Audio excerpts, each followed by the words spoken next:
All right, so this is a comedy night. It's also a music night. If you want to do a poem or like a magic trick, feel free to let me know and we can get you guys signed up. But first off, I heard earlier that it was his birthday. Do you want us to sing happy birthday to you? If you want, I guess. Do you want, I mean, this is like, I want your consent. Do you want us to do it? Yeah, sure. Go ahead. Okay, do you guys want to sing happy birthday to Ricky? Yeah. Or do you want to do it after his set? Based on whether or not he deserves it. Let's just We'll do it after? All right, happy birthday, Ricky. Everybody make some noise.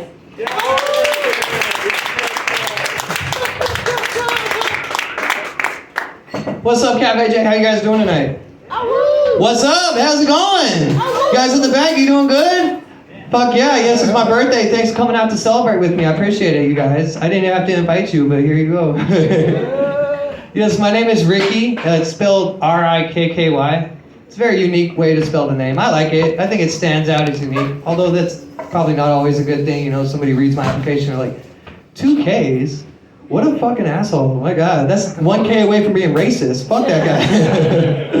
I'm not racist, I swear. I like the 2 Ks. It's unique. I remember back in high school, I tried to convince my friends to give me a new nickname. You know, I was like, guys, since my name's got 2 Ks in it, why don't you just call me 2K? They were like, all right, 2K. I'm like, no, 2K. It's like, okay, 2K. 2K, do you want to go to the park? I'm like, no, it's 2K. They're like, okay, 2K, but we're going to go to the park. Like, all right, fuck it, it's Ricky, motherfuckers. God damn it. Forget it then. No nicknames for me. Goddamn. All right. But since it's my birthday, I'm going to talk a little bit about a very significant time in my life.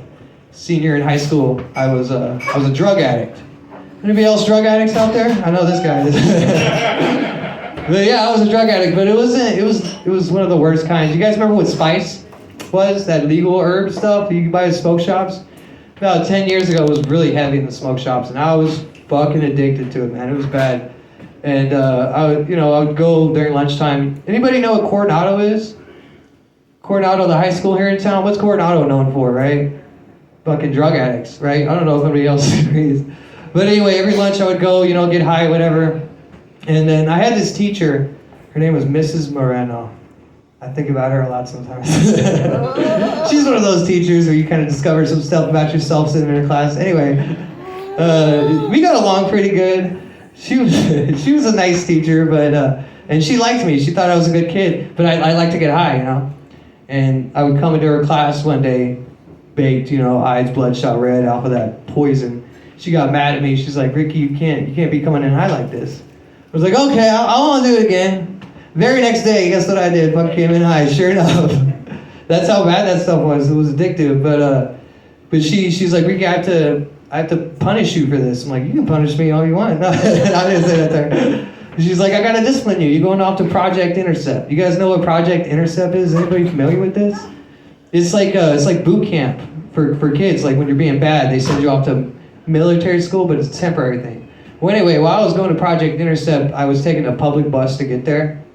And one morning, I don't remember, one morning I was crossing, I forgot my bus pass, and apparently I crossed back to go get it, and I didn't make it across the road. I didn't make it to the other side, you guys.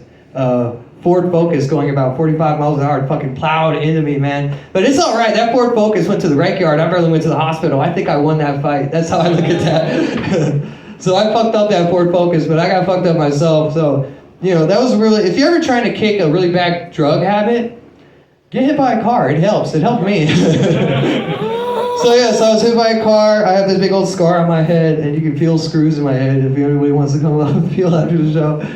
But yeah, that was interesting being in the hospital. I don't know if you guys ever been in a hospital like laid up, but it's kind of nice.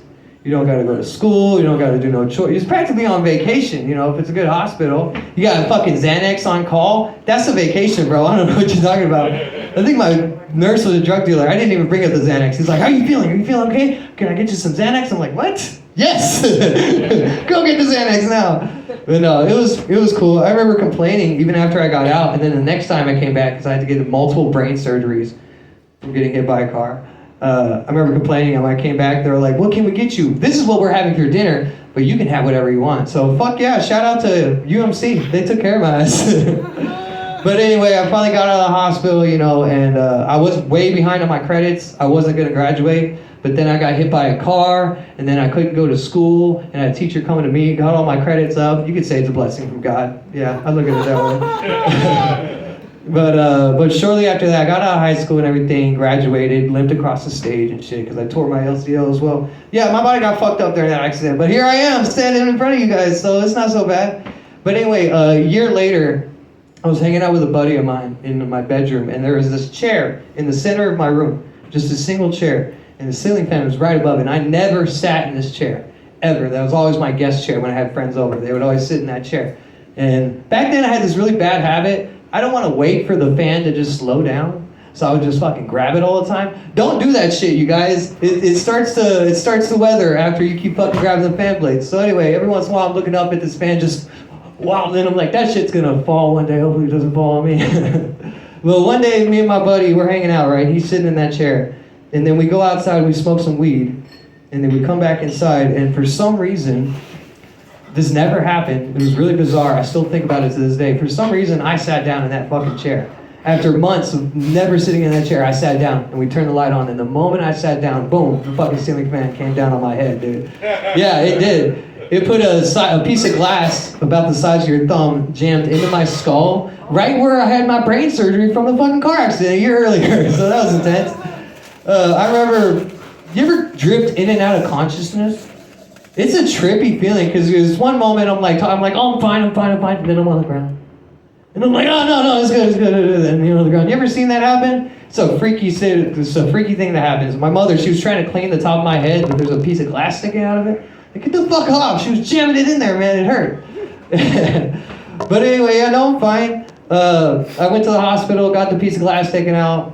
It was fine. And then a year after that, I had appendicitis for about 28 hours. So good luck trying to catch me, Death. You're not going to catch me this time. All right, that's all I got for you guys today. Thank you so much for listening to my high school story.